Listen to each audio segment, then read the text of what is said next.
Xo'p do'stlar, ko'pchilik mana o'sha To'lsga pul to'ldirishni so'rashibdi, bizda o'xshamayapti deb. O'shani men qanaqa qilaman sizlarga hozir ko'rsatib beraman. Volume Tools profilimizga kiramiz. O'sha login parollarni to'ldirib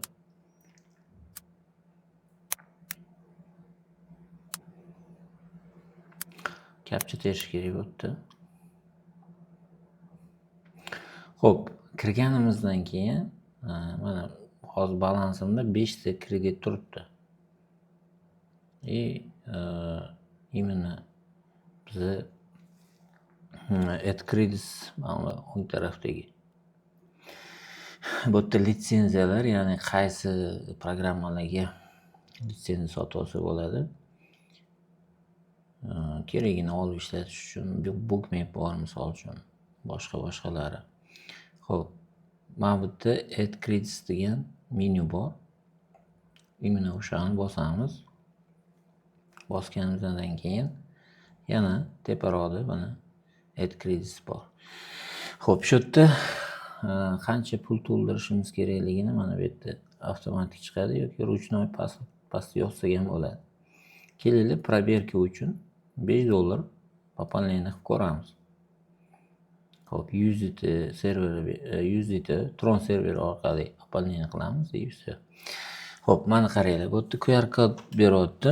O'sha kripto kошелек orqali to'ldirishlik uchun yoki mana depozit qilish uchun adres 500 ta o'tkazishimiz kerak. Xo'p, endi men Binance'dan to'ldirganim uchun QR'ni skaner qilsak, sразу ko'rinadi. Va o'sha joyda пополнение qilishimiz kerak bo'ladi. Ekran zapisini yozdim. Hozir Binance orqali shu serverga qanaqa pul o'tkazishni men sizlarga tushuntiraman. Mana depozitingizdan kirib отправить qilasiz, USDT ni tanlaysiz. Va mana shu joyda QR ni skaner qilish kerak. Skaner qildingiz, set degan joyida o'sha TRC20 ni belgilaymiz, chunki biz TRC20 orqali перевод qilishimiz kerak pulni. Belgiladik, qaranglar, bu yerda minimalniy $10 o'tkazishimiz kerak ekan. Demak, biz hozir $5 belgilab qo'yganmiz. Bu bo'lmaydi, minimalniy 10 o'tkazish kerak. O'shaning uchun qaytadan $15 добавить qilishligimiz kerak bo'ladi. $15 belgiladik, yana biz skaner qilamiz. O'sha QR kod orqali yana o'sha TRC20 ni belgilaymiz va do'stlar, mana shu joyga e'tibor beringlar. $15 emas, $16 yozishimiz kerak bo'ladi. Nima uchun? Chunki Volume Tools bu bot orqali avtomatik ishlaydi. Siz agar $15 yozadigan bo'lsangiz, komissiyani hisobiga $14 tushadi va sizni tashlagan pulingizni avtomatik ko'rmaydi. Chunki u $15 kutyapti. Ya'ni botlar shunaqa programmalashtirilgan. 16 yozsangiz, ularga 15 tushadi. Shu sabab sizni sразу taniydi va depozitingizga qo'shib beradi. Qolgani обычный перевод. Mana $16 перевод qildik. $16 перевод qilganimizdan keyin mana платеж обрабатывает va bizni balansimizda o'zgarishligi kerak.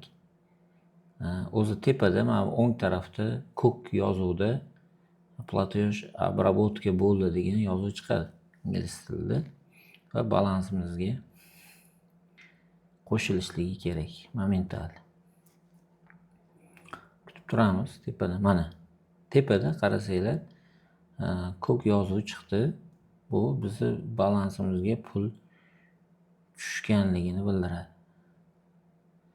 Endi hozir profilimizni qayta обновить qilamiz. Mana pul tushganligini сообщенияsi. Mana kredit 35 ta bo'ldi. Даже nimagadir ko'p tashlab yuborishdi. Hayronman, bu balki bonus yoki nimadir bo'layotgandir. 15 ning o'rniga 30 tashlab yuborishdi. Chunki 5 kreditimiz bor edi. Endi bemalol sotib olsak bo'ladi. Mana sizlarga sotib olishni ham ko'rsataman. Men ishlatganim yo'q birontasini hozir to'g'risi. Misol uchun Bookmap'da 1 oyligini покупка qilib ko'rsatamiz. Mana подтвердить qiladigan bo'lsak, mana sразу bizga yangi litsenziya berdi. Tayyor, muammo yo'q. Kreditimiz nimagadir 30 bo'lib qoldi, chunki biz 15 tashlagan edik.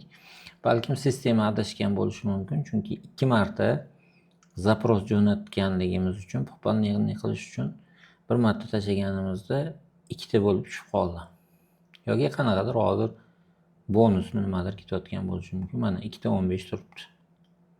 Mayli. Balkim qanaqadir bonusdir. Xullas shu akalar, hech qanaqa muammo yo'q. Hammasi oddiy.